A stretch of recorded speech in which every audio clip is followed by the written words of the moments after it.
Okay, everyone. What I think of first is I ask myself the question, what organ of the body runs every other organ, right? And that is the brain and the nervous system. And how does that do that? That sends messages from above down, from the brain down through the spinal cord, out all the nerves, bringing life to the body.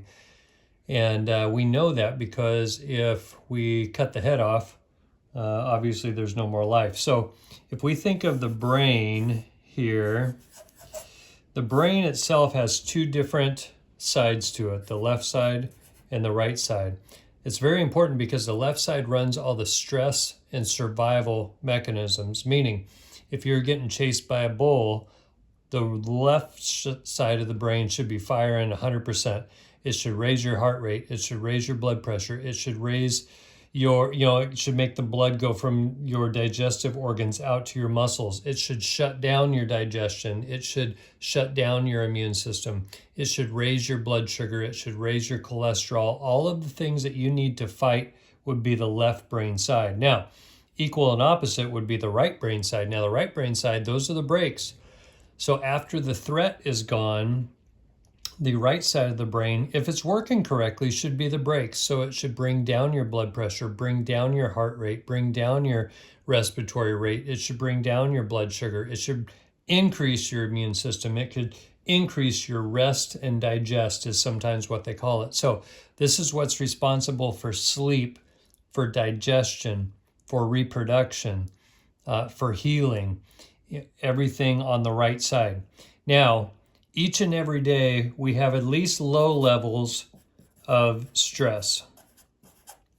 That can be physical stress just from gravity or sitting too long. That can be emotional stress from work or kids or family. That can be chemical stress. Maybe we have taken medications or we work in an environment where we're breathing a lot of chemicals. It can be any amount of things. But stress each and every day, if it's not neutralized, it gets us running on the left side of the brain, and over time we get locked in running on the left side of the brain, and the right side of the brain is not as active. And so we get an imbalance in the brain. Well, what's that typically look like? That could be anyone with high blood pressure. That could be anyone with digestive problems. That could be anyone with bowel problems. That could be anyone with inability to sleep, anxiety, depression, those sorts of things. But one key thing is whenever there's imbalance in the brain or whatever's happening in the brain, if it's balanced, it's going to play out in the body. If it's imbalanced, it's going to play out in the body also. So when the brain is unbalanced, the body will be what? Unbalanced. Well, when the body's unbalanced, there's always some amount of damage.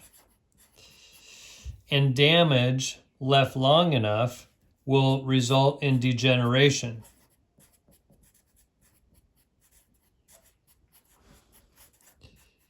Now, sometimes we think about degeneration with joints. It can be degeneration of the gut or the intestine. It can be degeneration of the brain itself. But somewhere in the body, when there's been enough damage over time, we have degeneration. Then we have what's called symptoms. After symptoms, we have disability.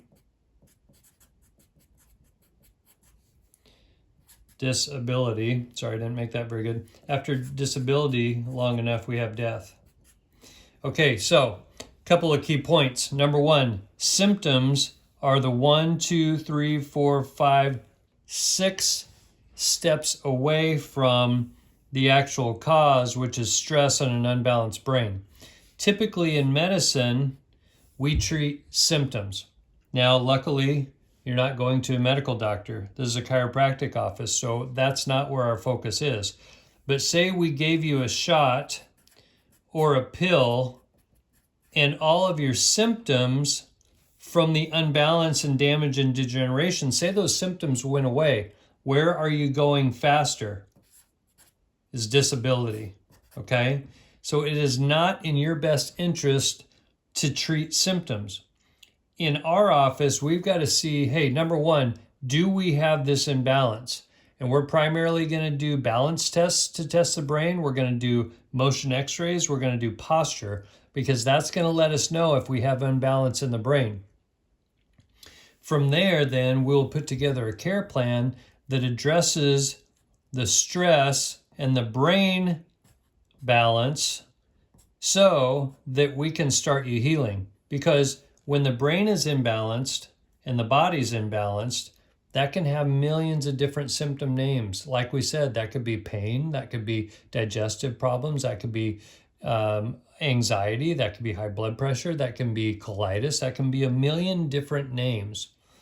But when the brain gets balanced and the body gets balanced, there's only one name for that, and that is healing.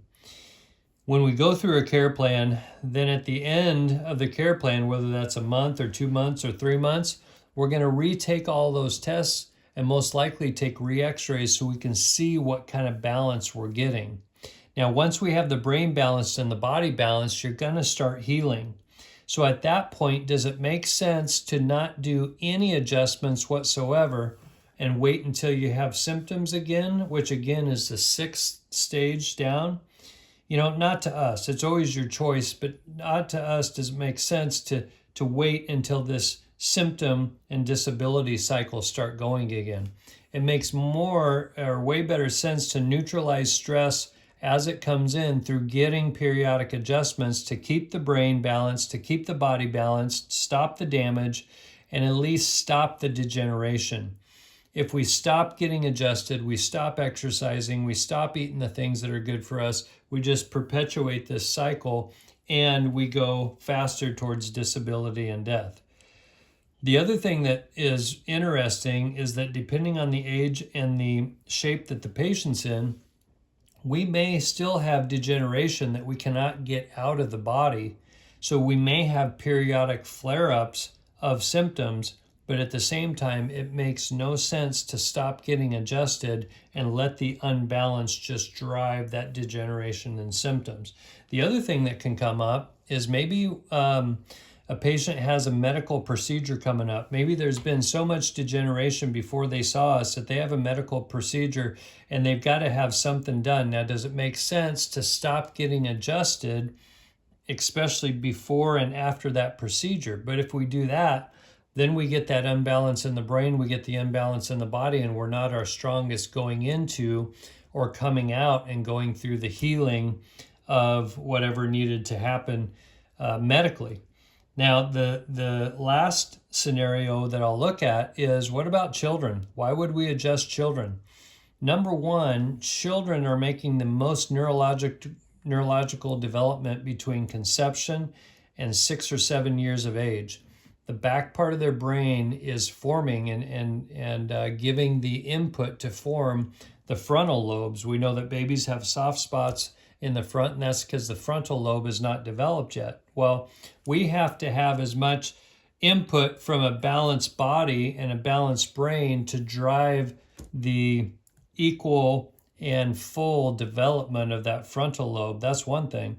But the other thing is, again, when we get good input from the body to the brain and the brain back to the body, we can develop children in a way less stress situation, have way less damage, way less degeneration over time, and then not setting them up for symptoms. Whenever kids are sick, you know, that affects the parents' schedules, it affects their pocketbooks and everything like that. So this is what I would call the brain balance cascade, and this is how we work it in the office.